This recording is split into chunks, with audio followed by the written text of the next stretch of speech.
Apocalipsis capítulo 6 versículos 7 al 17. Continuamos hoy, amigo oyente, nuestro viaje por el libro de Apocalipsis, el libro que nos habla de las profecías que Jesucristo reveló sobre hechos futuros que ocurrirán en nuestro planeta Tierra. Estimado amigo y amiga oyente, es cierto que no sabemos cuándo, qué año, ni el día, pero aquí, en nuestro mundo, ocurrirán muchos eventos. Es necesario no solo estar informados, sino que aún más importante es estar preparados. En nuestro programa anterior leímos los versículos 7 y 8 del capítulo 6 que estamos estudiando del libro de Apocalipsis, los cuales nos hablan acerca del cuarto sello que Jesucristo, el Señor, abrió de ese importante documento que tenía entre sus manos. Al romper el precinto, ese cuarto sello, vimos que inmediatamente salió galopando un jinete sobre un caballo amarillo en dirección a la tierra. Ese será el punto de partida para nuestro estudio de hoy. Veamos entonces lo que nos dicen los versículos 7 y 8 de este capítulo 6 de Apocalipsis. Cuando abrió el cuarto sello, oí la voz del cuarto ser viviente que decía: «Ven y mira». Miré, y he aquí un caballo amarillo, y el que lo montaba tenía por nombre Muerte, y el Hades le seguía. Y le fue dada potestad sobre la cuarta parte de la tierra para matar con espada, con hambre, con mortandad y con las fieras de la tierra. Aquí se menciona la llegada de una enfermedad o epidemia de proporciones catastróficas extendida sobre toda la tierra. Una cuarta parte de la población del mundo será destruida por este juicio que les sobrevendrá. Aquí el autor del Apocalipsis, el apóstol Juan, escribió el nombre del cuarto jinete con mayúscula. Se llama Muerte. No habrá suficiente penicilina, antibióticos ni antídoto para esta plaga epidémica. La muerte, en este caso, implica mucho más de lo que a veces pensamos. La muerte no es solo el cese de la actividad física del ser humano. Se nos dice que el Hades le seguía. Desafortunadamente la palabra Hades a veces es traducida por infierno en español. En el Evangelio de Lucas, capítulo 16, versículo 23, encontramos la historia que Jesucristo relató sobre el hombre rico y Lázaro. Y leemos allí: «Y en el Hades alzó sus ojos, estando en tormentos, y vio de lejos a Abraham y a Lázaro en su seno». En algunas versiones se utiliza la palabra infierno en lugar de Hades. Es una traducción desafortunada porque no se refiere en absoluto al infierno. Esto nos habla de la muerte física, ya sea a donde va el espíritu o la tumba en donde es colocado el cuerpo. Es decir, que mientras la muerte se apodera del cuerpo, el Hades es el lugar a donde se va el espíritu del hombre perdido. El Señor Jesucristo lo presentó de esa manera. El apóstol Pablo escribió en su epístola a los Romanos, capítulo 5, versículo 14, «No obstante, reinó la muerte desde Adán hasta Moisés, aun en los que no pecaron a la manera de la transgresión de Adán, el cual es figura del que había de venir». Amigo oyente, el pecado y la muerte entraron al mundo al mismo tiempo.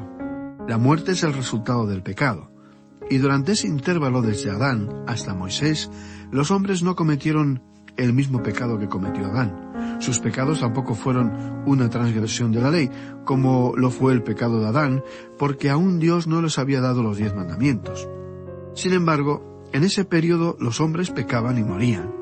El pecado de Adán llegó a ser su propio pecado, porque ellos murieron como murió Adán. Aún los niños más pequeños murieron en el diluvio.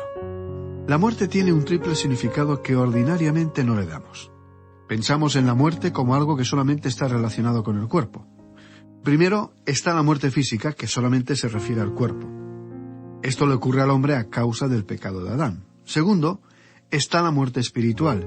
Esa es la separación de Dios y la rebelión contra Él. Heredamos de Adán una naturaleza de muerte, es decir, no tenemos capacidad para acercarnos a Dios y no tenemos ningún deseo de hacerlo tampoco. Tercero, finalmente existe la muerte eterna, que es la separación eterna de Dios. A no ser que el hombre, el ser humano, sea redimido, esta es la inevitable consecuencia. Esta es la segunda muerte sobre la cual leeremos más en Apocalipsis, capítulo 20 y versículo 14. Vamos a desarrollar estos 3 aspectos cuando estudiemos el capítulo 20 de Apocalipsis. Amigo y amigo oyente, Dios le dijo a Adán antes de pecar por primera vez: «El día que de él comieres, ciertamente morirás. Adán vivió físicamente algo más de 900 años, pero él ya estaba espiritualmente muerto ante Dios. Él huyó de Dios. Él ya no deseaba la comunión, la cercanía ni la presencia de Dios. Por su desobediencia y rebelión, Adán murió espiritualmente, y la muerte física fue una consecuencia, y así es como ha entrado a la familia humana. La medicina moderna y el maravilloso desarrollo de la ciencia procura prolongar la vida humana y retrasar al máximo el envejecimiento. Pero la realidad es que la raza humana se está deteriorando, debilitando progresivamente. La vida sería mucho más breve si no fuera por el empeño de la ciencia. A Adán se le identifica aquí de manera clara como una tipificación de Cristo. La introducción de la muerte a la vida humana fue únicamente responsabilidad de Adán. Amigo y amiga oyente, Dios no creó al hombre para morir. Ese castigo fue impuesto porque Adán transgredió voluntariamente, conscientemente, el mandamiento de Dios. Su transgresión es también nuestra transgresión, y su muerte es también nuestra muerte. Ahora, Cristo es la cabeza de una nueva creación, y esta nueva creación solo tiene vida en Él, en Cristo. Solamente Él puede dar vida. Él es totalmente responsable por la vida eterna de aquellos que son suyos. Durante el período de la gran tribulación, el jinete de la muerte andará desenfrenado. El Señor Jesucristo expresó lo siguiente en el Evangelio de Mateo, capítulo 24, versículo 22. Él dijo: «Y si aquellos días no fuesen acortados, nadie sería salvo. Mas por causa de los escogidos, aquellos días serán acortados». Más adelante veremos que la muerte quedará finalmente destruida cuando lleguemos a estudiar el juicio del gran trono blanco, capítulo 20, versículo 14. El apóstol Pablo confirmó esto al escribir en su primera epístola a los Corintios, capítulo 15, versículo 26. Y el postrer enemigo, que será destruido, es la muerte. El apóstol Juan también recalcó en Apocalipsis 21, versículo 4, «Enjugará Dios toda lágrima de los ojos de ellos, y ya no habrá muerte, ni habrá más llanto, ni clamor, ni dolor, porque las primeras cosas pasaron». En este versículo 8 del capítulo 6 de Apocalipsis que estamos considerando, leemos que al cuarto jinete, la muerte, le fue dada potestad sobre la cuarta parte de la tierra para matar con espada, con hambre, con mortandad y con las fieras de la tierra. Ya siglos antes, Dios le reveló al profeta Ezequiel lo siguiente, que podemos leer en el capítulo 14 de Ezequiel, versículo 21. «Por lo cual así ha dicho Jehová el Señor: ¿Cuánto más cuando yo enviare contra Jerusalén mis 4 juicios terribles, espada, hambre, fieras y pestilencia, para cortar de ella hombres y bestias?» Este caballo amarillo representa las plagas, epidemias y la pestilencia, lo cual incluye la posibilidad de una virulenta guerra bacteriológica a escala mundial. El científico, el doctor Frank Hotman, de la Universidad de Tennessee en los Estados Unidos, dijo ya hace unas décadas: mientras la mayor parte de la población de una ciudad puede ser destruida por una bomba atómica, el método bacteriológico puede destruir fácilmente toda la población en el término de una semana. Hemos llegado al quinto sello. Leamos los versículos 9 y 10 de este capítulo 6 de Apocalipsis, que dicen: «Cuando abrió el quinto sello, vi bajo el altar las almas de los que habían sido muertos por causa de la palabra de Dios y por el testimonio que tenían. Y clamaban a gran voz diciendo: ¿Hasta cuándo, Señor, santo y verdadero, no juzgas y vengas nuestra sangre en los que moran en la tierra?» Este altar se encuentra en el cielo y evidentemente es el lugar donde Cristo ofreció su sangre por los pecados del mundo. Este altar se encuentra en el cielo y evidentemente es el lugar donde Cristo ofreció su sangre por los pecados del mundo. Nuestra posición es que la sangre de Jesucristo está literalmente presente en el cielo. Podemos confirmar esto con la cita de la carta a los Hebreos, capítulo 9, versículos 23 y 24, donde leemos: «Fue pues necesario que las figuras de las cosas celestiales fuesen purificadas así, pero las cosas celestiales mismas con mejores sacrificios que estos, porque no entró Cristo en el santuario hecho de mano, figura del verdadero, sino en el cielo mismo para presentarse ahora por nosotros ante Dios».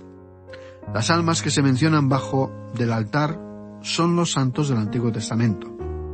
El Señor Jesucristo indicó que la sangre de todos los profetas que había sido derramada desde la fundación del mundo iba a ser requerida de esta generación desde la sangre de Abel hasta la sangre de Zacarías, según leemos en Lucas capítulo 11 versículos 50 al 51. Aquí también se incluyen a aquellos muertos durante el gran período de la Gran Tribulación. Ya hemos visto que una cuarta parte de la población había sido destruida. Continuamos ahora en el versículo 11 del capítulo 6 de Apocalipsis, donde dice: «Y se les dieron vestiduras blancas, y se les dijo que descansasen todavía un poco de tiempo hasta que se completara el número de sus consiervos y sus hermanos, que también habían de ser muertos como ellos».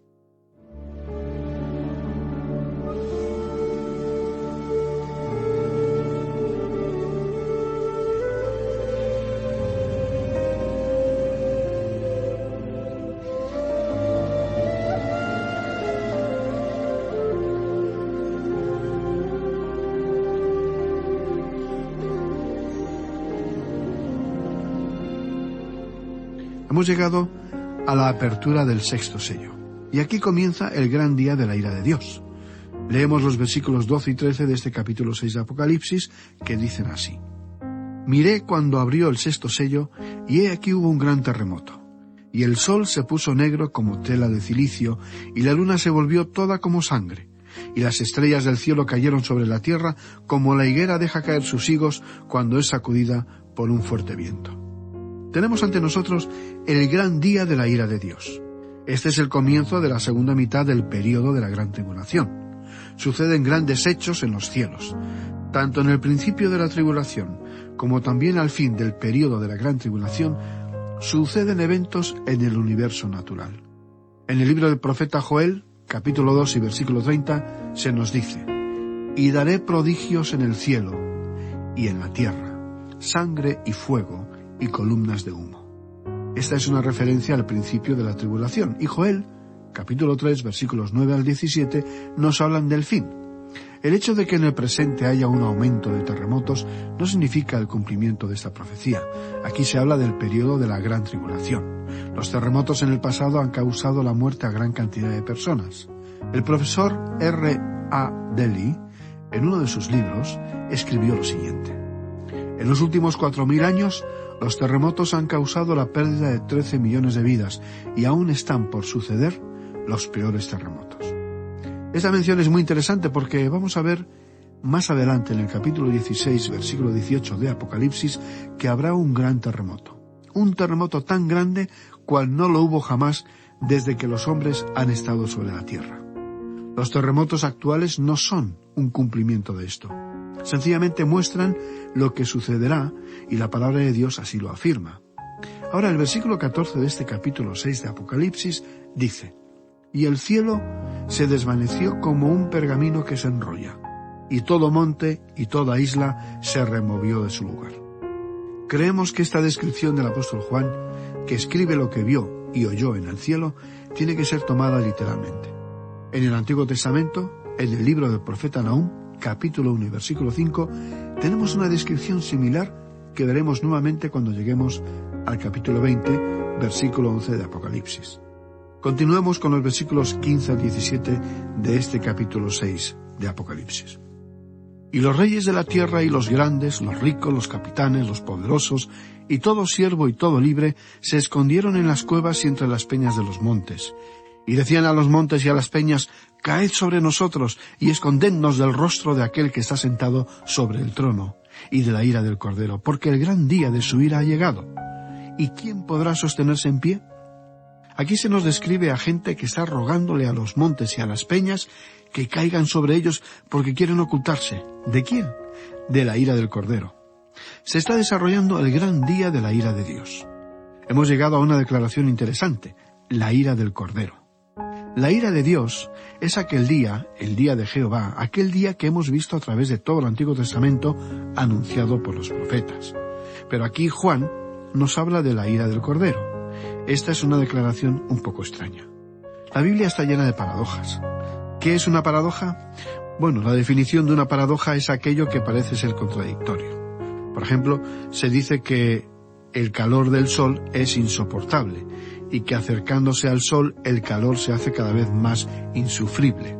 Sin embargo, en las islas de Hawái, que disfruta de un clima tropical, hay una gran montaña, el Mauna Kea, cuya cumbre está cubierta de nieve. La cima helada, sin embargo, paradójicamente, está más cerca del sol y de su calor. Esto es una paradoja. También la vida cristiana es una serie de paradojas. Cuando soy débil, entonces soy fuerte, escribió el apóstol Pablo en su segunda epístola a los Corintios, capítulo 12, versículo 10. Bien, aquí tenemos otra paradoja, la ira del Cordero. El Cordero es una descripción muy conocida de Jesucristo. ¿Cómo puede un pequeño Cordero, cuya característica destacable es la mansedumbre y la humildad, cómo puede enojarse? Desde los días de Abel, el hermano de Caín, hasta los tiempos de Juan el Bautista, al Señor Jesucristo se le describe como un Cordero. Juan dijo: Él es el Cordero que fue inmolado desde el principio del mundo. En otras palabras, Dios no eligió la figura de un Cordero porque éste poseía las características de Cristo. Dios creó un animal que pudiera representar a Cristo. Cristo es el Cordero inmolado ya desde antes de la fundación del mundo. La mansedumbre es una de las destacadas cualidades de Cristo. Él dijo: Venid a mí, todos los que estáis trabajados y cargados. Yo soy manso y humilde. Él demostró su mansedumbre en su entrega y en su obediencia a Dios Padre para realizar el plan de salvación del ser humano, a pesar del coste, del sacrificio, de esa entrega total y voluntaria. Jesucristo fue totalmente inofensivo y fiable. Dijo: Dejad a los niños venir a mí, dice Marcos capítulo 10, versículo 4. Él era manso y humilde. Cristo llegó a lavar los pies de los discípulos para dejarles un modelo de humilde entrega, servicio y amor. El Rey de Reyes, inclinado sobre los pies sucios del polvo del camino de sus discípulos. ¡Qué escena conmovedora en su sencillez y profundidad! Aquí tenemos una vida que destaca por su encanto, por la sobriedad, la autenticidad y la coherencia. Su vida era como el perfume de una flor hermosa y frágil. Su venida fue una doxología. Su estancia entre la gente fue una innegable bendición. Y también lo fue su partida. A nadie dejaba indiferente. Y hasta aquellos que no creían en él quedaban conmovidos por su ternura, sencillez y sensibilidad. Un cordero dispuesto para el sacrificio. El patriarca Abraham, siglos antes, dijo: Dios se proveerá de cordero. Y Dios se proveyó a sí mismo de un cordero. ¿Y cómo se explica la ira? Pareciera que la ira no encaja con el carácter de Dios según nuestros esquemas y conceptos. Dios ama lo bueno. Él aborrece el mal. Él no aborrece ni odia como lo hacemos los seres humanos. Él no es vengativo. Dios es justo. Dios es santo. Dios aborrece todo aquello que es contrario a su propia naturaleza. Él se llama a sí mismo Jehová. Él es un hombre de guerra. Él es fuerte y poderoso. Él es poderoso en batalla. El Evangelio revela la ira de Dios. El apóstol Pablo dijo: la ira de Dios se revela desde el cielo. Romanos capítulo 9, versículo 18. Observe a este mundo en el que vivimos, amigo oyente. Revela la ira de Dios, el juicio de Dios. Sería como mezclar el fuego con el agua, el reunir la ira y el manso cordero. Sin embargo, toda la furia de la ira de Dios es revelada en el cordero. Amigo oyente, cuando Jesucristo estuvo en la tierra, hizo un látigo con unas cuerdas y con él expulsó a los mercaderes, comerciantes y cambistas de dinero fuera del recinto del sagrado templo. ¿Estaba simplemente aparentando estar disgustado e iracundo? No, estimado amigo y amiga oyente. Él llamó a los líderes religiosos generación de víboras y sepulcros blanqueados. Jesucristo llegó a maldecir a una higuera. Cristo rechazó a la ciudad de Jerusalén, pero con lágrimas y gran tristeza. Él continúa controlando las fuerzas de la naturaleza y las utilizará para el juicio venidero. Dios ha declarado la guerra al pecado. Él no va a disculpar, minimizar o pasar por alto todo aquello que ha causado tal estrago a la familia humana. Llegará un día en el que la ira del Cordero se hará evidente. Quizá algún oyente pueda pensar: pero yo pensaba que él era manso, bondadoso y que comprende las debilidades humanas y no las castigaría como si fueran pecado. El salmista, autor del Salmo 2, versículos 10 y 12, nos advierte: ahora pues, oh reyes, Sed prudentes, admitid amonestación, jueces de la tierra. Honrad al Hijo, para que no se enoje y perezcáis en el camino, pues se inflama de pronto su ira. Estimado amigo oyente, vamos a detenernos aquí. En nuestro próximo programa continuaremos con el estudio de estas importantes profecías relacionadas con el futuro de nuestro planeta. Hasta entonces, continuamos pidiendo a Dios que Él bendiga su palabra y que ésta le sirva a usted de luz y guía en su camino.